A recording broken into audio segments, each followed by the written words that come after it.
G'day and welcome to my 8,000 kilometre solo Outback adventure ride. Get ready to join me as I tackle my biggest challenge yet, crossing Australia's Simpson desert. A ride that's been up the top of my bucket list forever, but one that's proven incredibly hard to make happen. We'll be crossing the desert west to east, close to 600 kilometres and 1,500 odd sand dunes, some up to 40 metres high. All of this while carrying 48 litres of fuel, 12 litres of water, and several weeks of overpacked luggage. You want to help? I'm bogged. Can you give me a hand? Sadly, my Desert Fox fuel bladders have sprung a leak and both end up in the bin in the Flinders Ranges. This forces me to buy a 20 litre plastic jerry can, which I named Big Red, and I'm forced to tie it down vertically standing on my back tray. For anyone who's made the mistake of packing an adventure bike top heavy, you'll know what I mean when I say it adds a lot of difficulty to the handling of the bike. So my setup is very far from perfect, and compared to other motorcyclists who cross the Simpson, they usually do it with a support vehicle which carries their luggage and fuel, and almost always in groups. Alright, fully loaded. It's top heavy as she gets.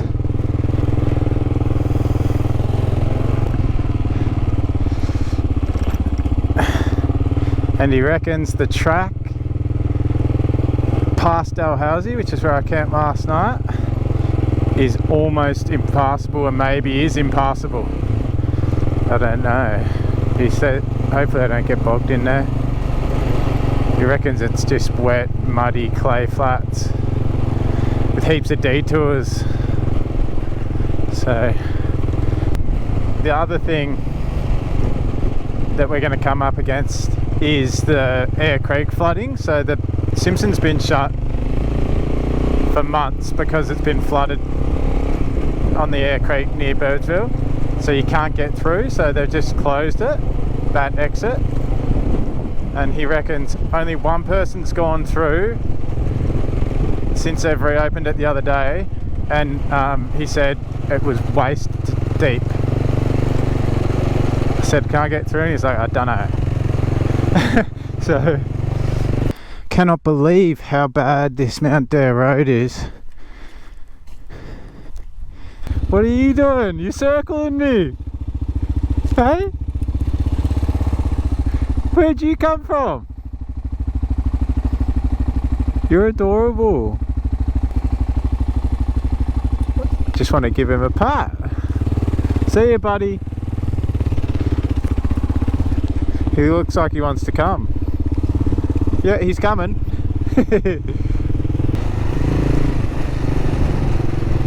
He's just waiting for me to crash again, and then he can just eat my carcass. Here he comes. He knew I'd get stuck here. I think we've got to go through. That's the only way.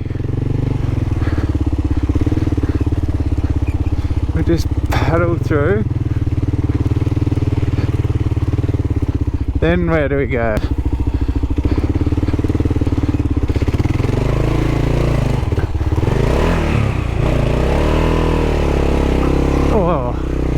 Basically bogged. Full bogged. Fuck. Hello, mate. You want to help? I'm bogged. Can you give me a hand?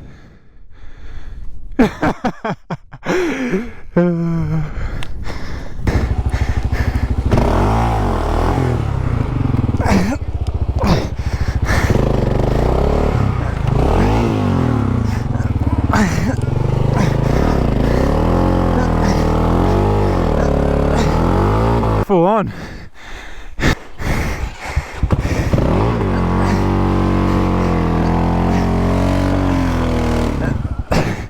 Oh, I moved!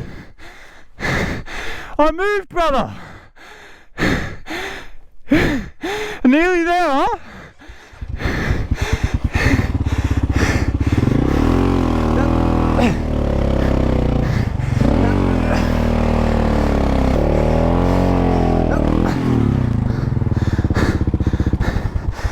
for a breather.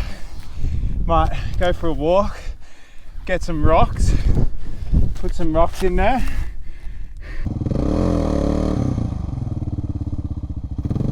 Barely into my crossing, I've been bogged for over an hour.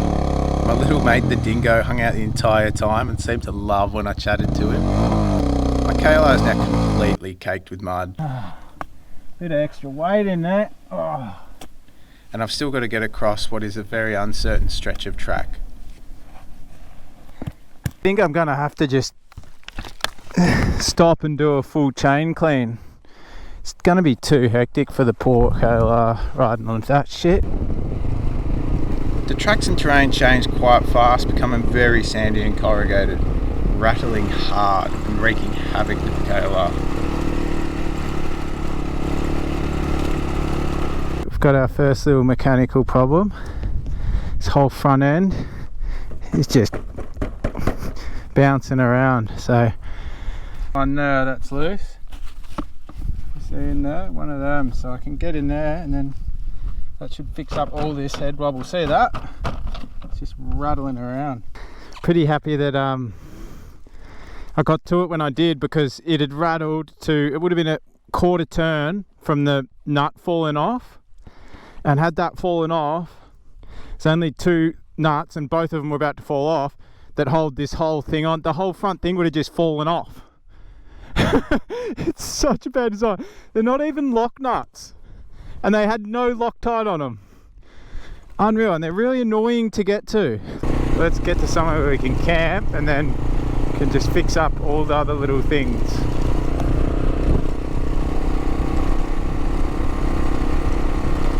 Absolutely lovely, sun to the back. This is it. Arvos are good for riding for this crossing, I think. Cools down a bit. Great visibility. It's going to be a bit tricky in the mornings, I think, with the sunrises. Stuff's a bit deeper. Rattles your bones. Awesome part of the world. Very untouched wilderness. I think I've finally got to that stage where I've clicked with the weight and how to ride these tracks, and I'm starting to finally enjoy them. Well, I have enjoyed it all day, but been pretty scared, and now I'm just riding with the flow. Like, I'm relaxed, I feel good and comfortable. I'm still focusing, but not like the same level of tension that you hold when it's super tough stuff. This is the state of the tracks.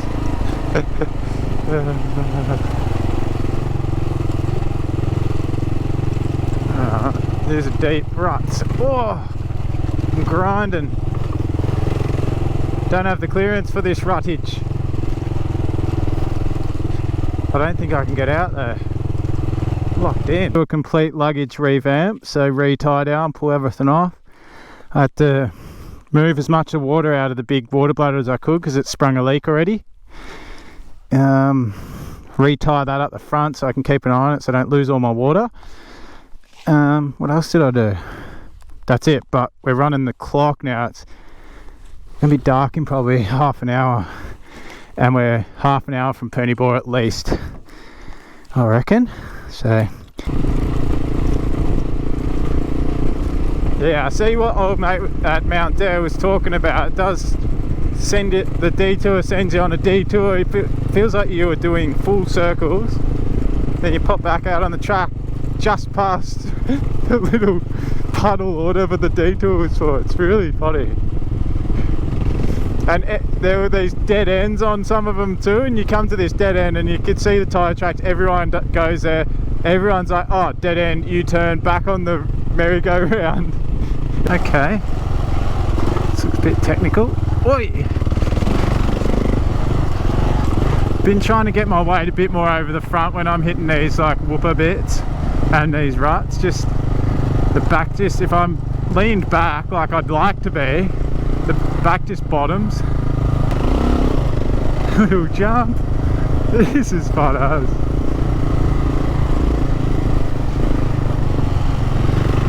700 metres to the bore. Damn, I just started having fun. As I arrive at Purdy Bore, I reflect on what was a less than perfect day one in the desert, as well as a painful bog. I also put the KLR down in what was a pretty bad sudden stack near Dalhousie Springs. This is the worst crash I've ever had on the KLR. Completely twisted my leg 180 degrees. This could have easily been a trip ender, and I get a glimpse into just how quickly things can go bad out here. And as I set up camp and the adrenaline starts to wear off, my leg's in a bit of a bad way. And the weight of the trip ahead of me really starts to sink in. And my ongoing water leg issues are adding a bit of time pressure to the mix as well. It seems we've officially entered hard mode. I've got some serious problems water-wise.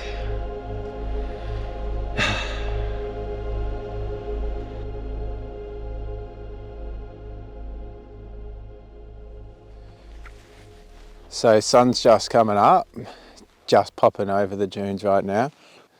I've been up since about 4:30, been doing a bit of work on the bike, just tightening up nuts and bolts, getting the chain tension right. I even took the front casing off the front sprocket area because it was just caked with mud from when I got bogged yesterday, and it was just grinding away at the chain, just wearing it down.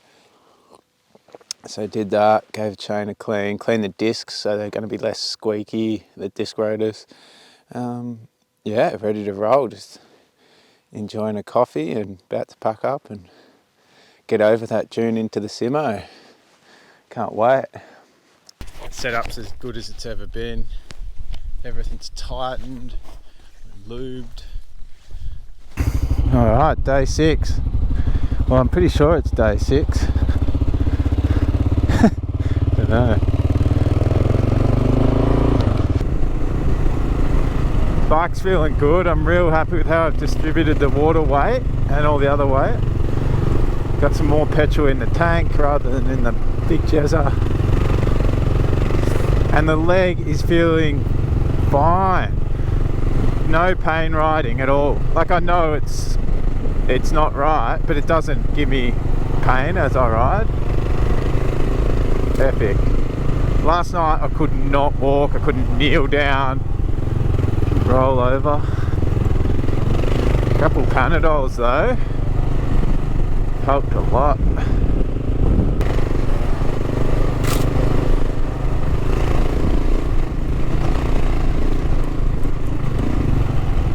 Wait, I just did the hugest jump over the top of that dune. Oh man, what a kook. Whoa, okay. No, he has.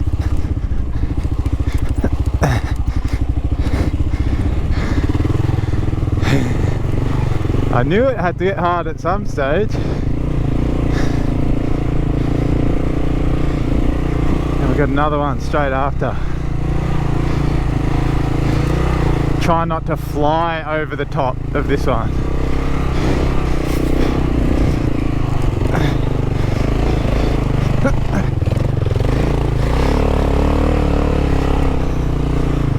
Yep, nice. Wasn't pretty, but we got up him.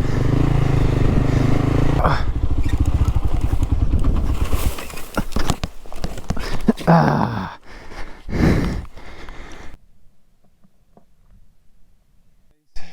Four drive traffic starting to come through. I'm just loading the bike back up, but this old dude and young bloke legends come through and they're like, "You want a Coca-Cola?" And I was like, "Bloody oh!" They're like, hats off to you doing this unsupported," and I'm like, "Yeah, cheers, mate." I need to just stay up and till I get rid of this jerry can, and then I'm sorted. Spine and then down.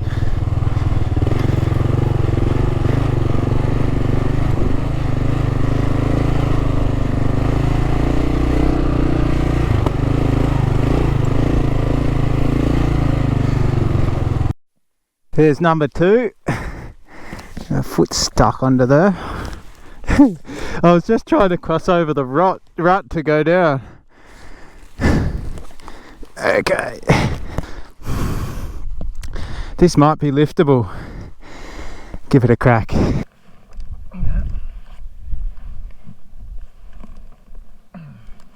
No chance. Oh, it's been an hour or two since I've put it down. I haven't filmed because I've just been focusing on making sure I try and get some K's in without dropping it so my day doesn't blow out. Don't want to just add days to the trip and run out of water and stuff, so been pretty locked in, super confident. Figured it out, got it flow going. It's just slow. It's only so fast the bike this loaded can handle, and there's only so fast you can get to the top of the dunes without getting air. But yeah, haven't had any issues on any climbs. There's been a few big ones. The downhills are probably trickier if anything, but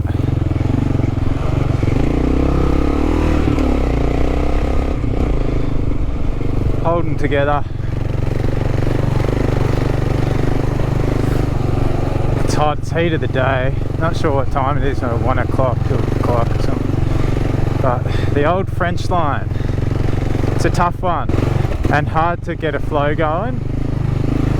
You get to the top of the dunes and it's like a spine jump or a hairpin off camber turn, or you can't get going. So there's one speed you can do it, and you just got to keep doing it hundreds of times.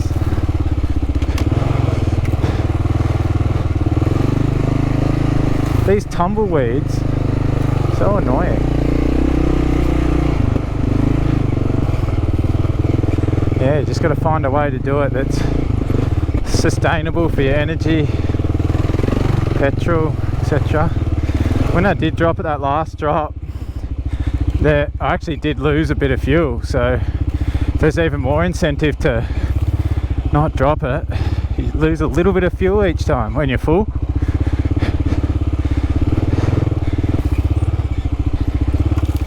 Once you figure out these downhills, they're a comfy, nice little rest on the way down. Tell you what, just sit down and all the weight, it just pushes you forwards. The only way you're going to stack is if you go too slow or you try and wrestle it.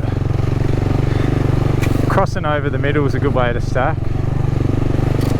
And also pressing the GoPro button every time. That's why I get these real good little climbs and these real fun bits that I should have filmed, but it's too risky. I just turned the GoPro off just down the bottom of that hill, and well, just down here, lost it coming up here, hit this bank, pinned my leg like in a weird backward spot, and it's my sore one. Couldn't get out. Had to slip my leg out of my boot. Look, my boot's still in there. Absolutely killed tearing it out of there. Anyway, get this up before I lose too much fuel. Let's have a look at the direction my boot was pinned. This is as is. That's how it was pinned. Oh man, yuckest feeling. Absolute yuckest feeling. And that's the exact twist injury that I've already done to my foot, on my leg. Alright, thankfully I'm not too rattled from that. It was really bad. I was stuck there for retching in pain for quite a while. Pinned. It was funny because I was like, well, it's not funny, but I was like, well, I can't lift it, can't move it, can't twist my leg.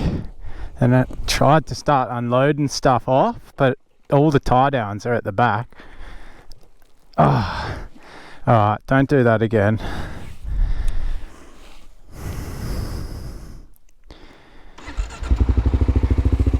Oh, sore now though, very, very sore. Alright, stay with it.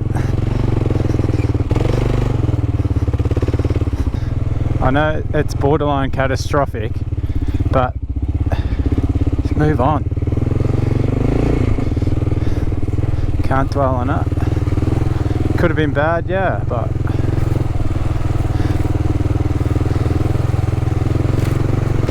track's getting a little bit better and my skill level is increasing. Well, at least I've got some technique now. Didn't know what I was doing before. Oh, it's getting on in the day. Definitely feeling it. The rest stops are getting longer. Barely put a dent in this track. But the only thing is the water situation. I can't just stay out here forever. So I do have to get some Ks done today. My water bladder done. So I can only carry 4 litres, so I've only got enough for 2 days. 2 more days from now. Which I should get out by then, you would think. Because I think the second section's a bit quicker. After you get off the French line. How's that view?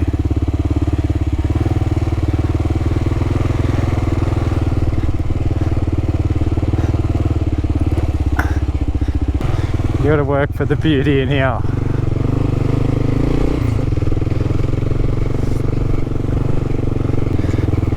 Give myself enough time to set up a good camp tonight. Relax. And I'll just get on the tracks earlier tomorrow. I'm thinking this is the campsite. Top of this dune. Will you stay there? Have a look at that sunset.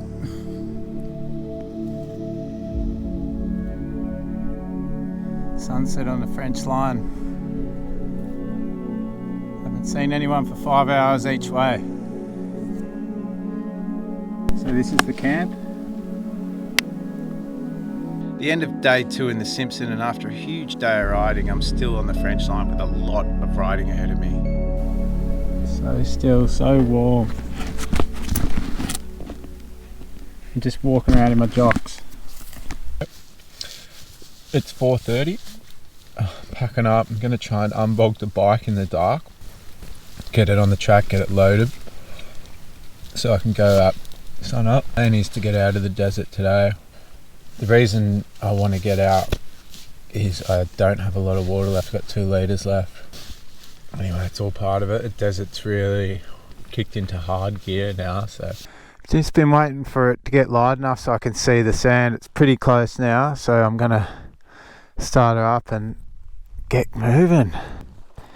The French line, how much further? I think it's like 60-70 k's more. Good few hours to half a day. I'm here for it. Just try and conserve energy. It's going to be such a long day. Either way, if I make it, it's going to be long. If I don't make it, it's going to be long. So I know I have to conserve energy, ride in a sustainable way. At the same time, keep at it. Oh, it's chilly this morning. Put my grippers on. Nice to knock the rest of this French line before the heat gets too full on, even though I think it's going to be quite a bit cooler today. Should be so good. That was quite hot yesterday. Feels good to be on the track early. This is how you got to do the desert. It wasn't a mistake yesterday. I was up early. I just had heaps of bike things to fix, so I didn't get onto the track till quite late. And also, when I first got onto the track, that was my first taste of riding the dunes, so I was dropping it, repacking it, figuring out how to do it. Now I've got a technique. It might not be expert way of doing it, but I know how to get up them, know how to get down them, I know how to not drop it, and if I do, I know how to quickly get it back up. So I should be able to just clock up way more than yesterday.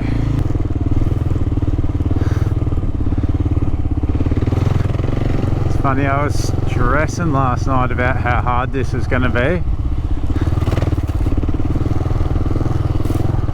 It's actually very enjoyable, comfortable.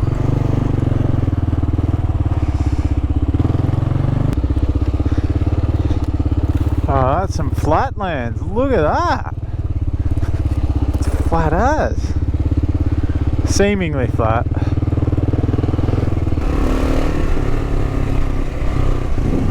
Very cool colour. Like electric blue in that sunlight.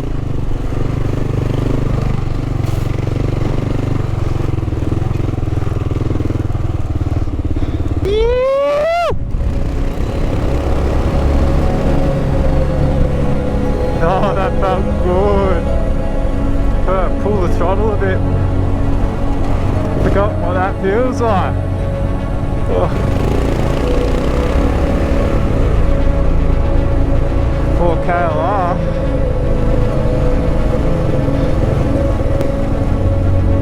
Oh, cool. A few of these little salt flats along the way.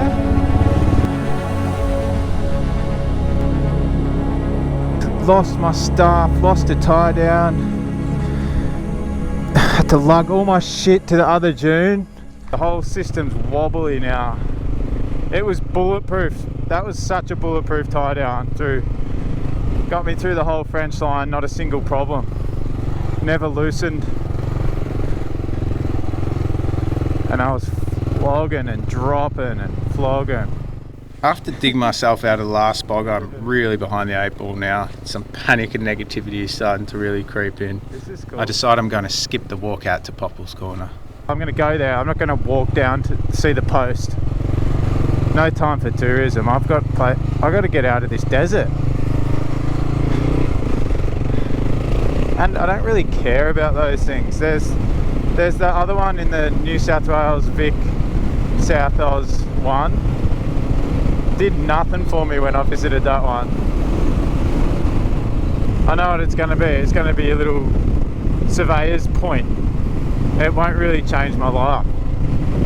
I can just go there in my mind and keep on trucking.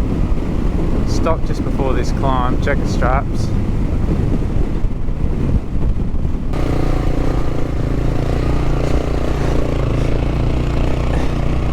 Nice, up it in second. Lovely, that's how you do the dunes. Lots of salt lakes.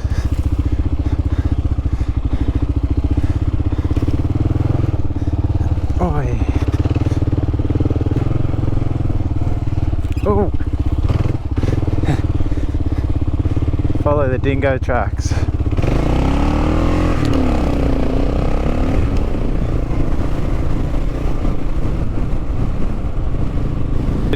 Bogged is the worst.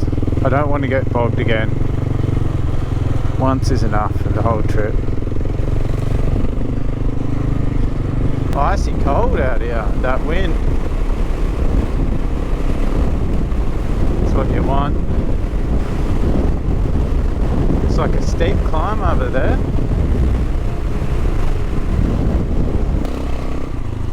By this stage of the ride, there was no more fuel in the jerry cans and the weight was really well distributed on my bike.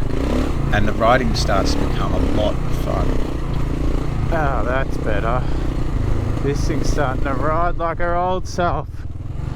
A little bit quick over the spine. Tracks are pretty good here. Had a good run.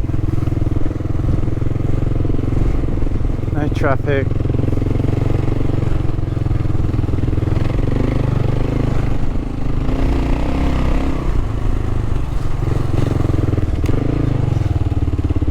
Just a couple of bits of tumbleweed, some salt lakes, some camel prints. Alright, French line done. Woo! Birdsville 160. Yeah, boy! At the end of the French line, I head up the K1 line on the salt flats and make my way towards the QAA line. I was not expecting it to be this track to be this good. How nice. We can do this. 160 to Birdsville. Got to add 60 for the bypass of the flooded river. I think it's 60 for the Ayre Creek. maybe more if I have to keep going, if the crossing's still too deep at the detour. And the guy at Mount Dare said the only guy that's crossed it on a motorbike, there's only one guy that's done it, and he had to go up further north from the detour crossing, so we'll see. What a mess.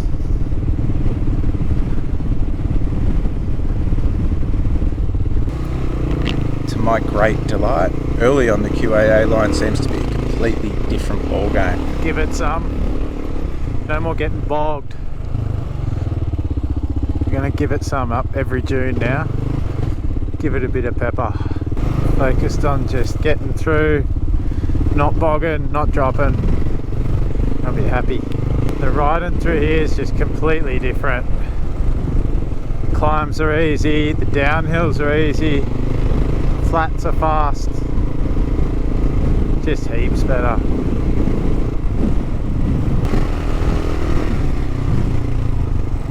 There's no big spines at the top, mostly. Sort of flat toppers, most of the ones I've done so far. And just the descents are way better. You can actually ride down them instead of just controlled falling. Some big trees here too. Really nice part of the desert. Beautiful rest stop. Look at the poor old KLR, she's done a bit. We're getting there, getting through it. Little bits of tumbleweed everywhere, I've just been hitting them.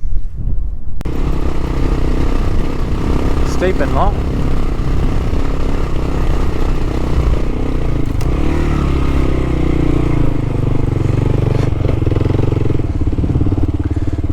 What a beautiful joint.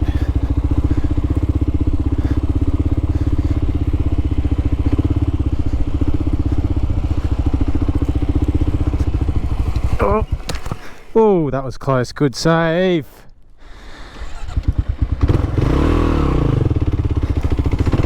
Great save. Lovely. Not looking forward to if I'm roaring up one like that and a car pops up at the crest. Can't really brake. Once you're going, you're going.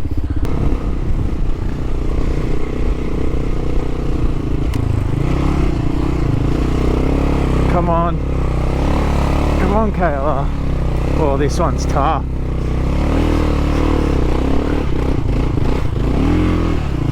Oh, that one was tough.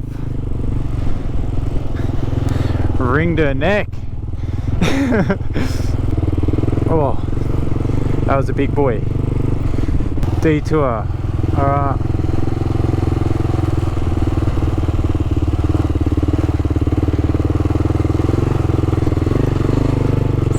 Oh, okay, this could be slow detour.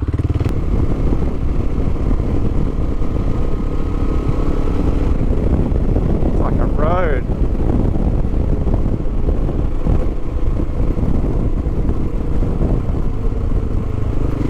And you'd hate to have fuel anxiety doing this. It's just goes on and on. I think it was 30 k's each way, so 60k detour. But it's slow.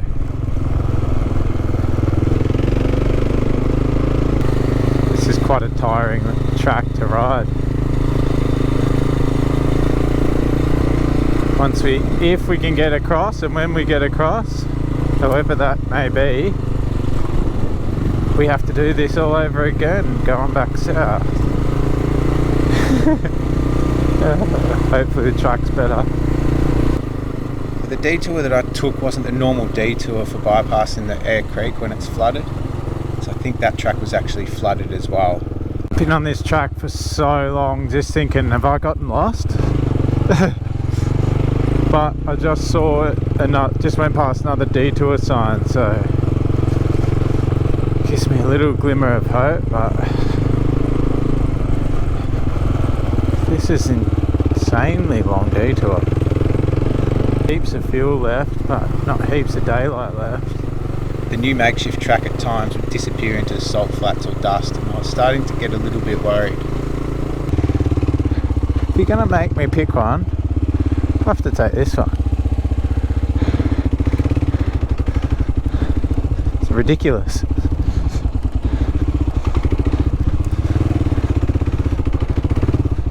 Arriving to the Ayre Creek was a very scary and uncertain moment.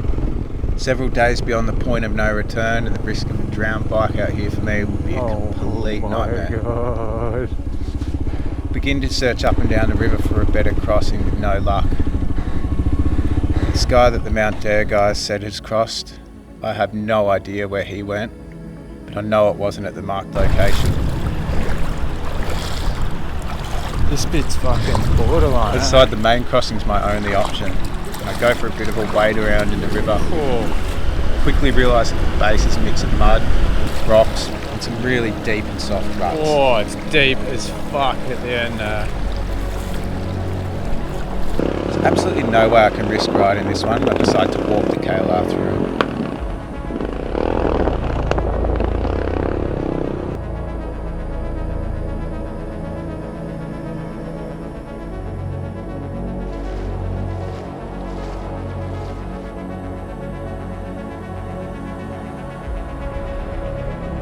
Through, gave her the wash she needed and deserved. Now it's a good time to maybe check the airbox, see if I've flooded it. Do an air filter change, clean lube the chain, reload it, and then find a campsite on this river. Didn't make it to Birdsville, but had to do about 4 trips across that damn river with all my shit.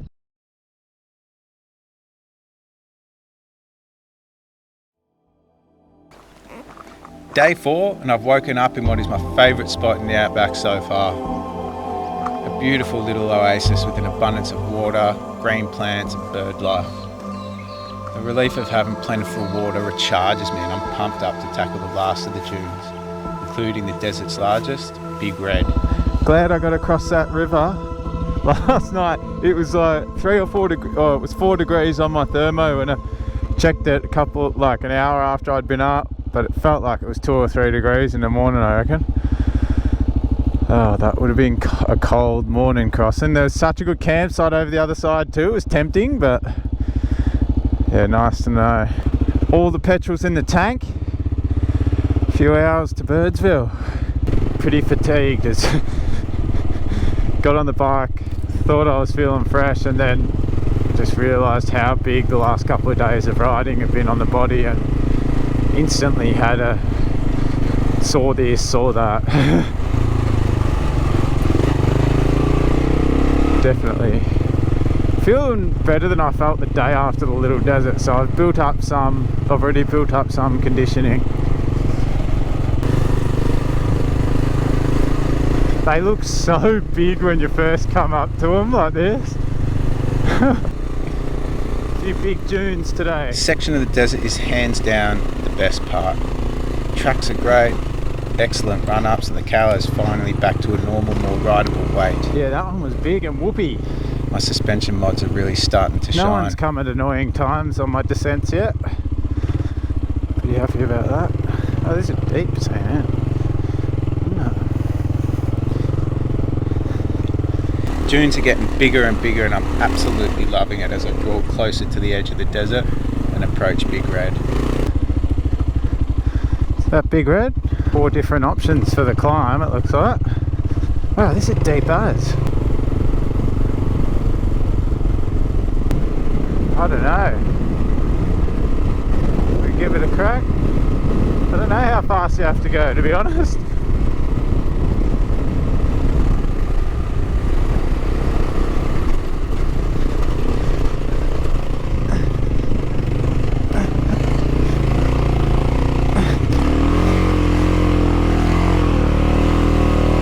No hope. That's hard yakka.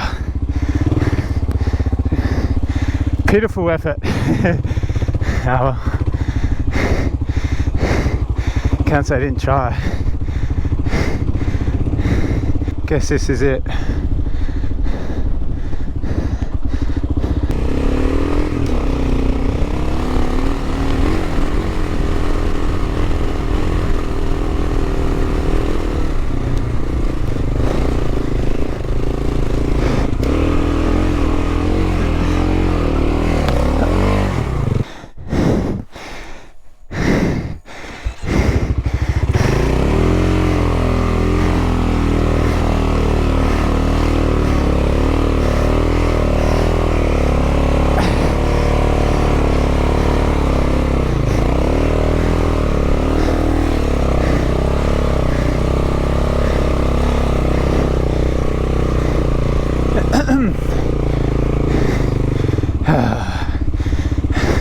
After a pretty sad climb of Big Red, I didn't really hang around too long to take it all in. I really had one thing on my mind, and that was the Birdsville bakery.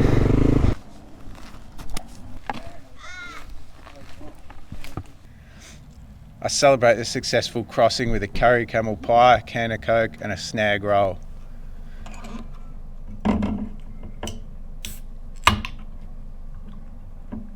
The relief of being out of that desert is indescribable. Hard to believe an idiot with this much luggage and this little experience get the KLR through. Geez, she was ever reliable. Got to give it to her. Didn't miss a beat. A few things rattled out, but just like me, a few things rattled out of me as well. But we're here, one piece, ready for the next leg of the journey. Thanks for hanging around, legends. If you haven't already, like and subscribe to the channel and chuck noties on so you don't miss the rest of the trip. The next episode's going to be an epic one, covering the rest of my trip up to Cape York, where not everything goes quite to plan.